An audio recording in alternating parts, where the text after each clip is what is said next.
কত বড় ফুটেছে জবাটা, আস্তে করে ছেড়ো, ভাঙো।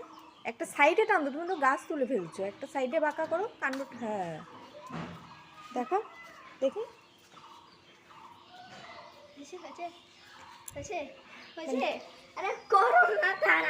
মোবাইল দেখবে সেই জন্য মানে কত কী হচ্ছে। এটার কালারটা আসলে অরেঞ্জিস, হ্যাঁ রেড না কিন্তু। আর দেখো কত বড় একটা শীষ পালন হয়েছে, আর এত রোদ উঠেছে, রোদে নেতিয়ে পড়েছে গোলাপ।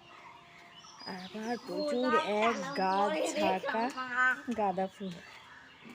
এইদিকে চন্দ্রমল্লিকাটাও ফুটেছে, আরও অনেকগুলো কুড়ি এসছে। আর এদিকে এই যে ক্যালাঞ্চোরও ফুল এসছে। আর দেখো তোমাকে আর একটা, এই রায়গঞ্জ থেকে যে এনেছিলাম কিছুদিন আগে এই গাছটা, এটাতে হয়েছে সাদা গোলাপ, এই যে। আর অপরাজিতারও আস্তে আস্তে ফুল ফুটছে, এই যে সাদা অপরাজিতা হয়েছে, বাবাকে দিতাম। এই যে।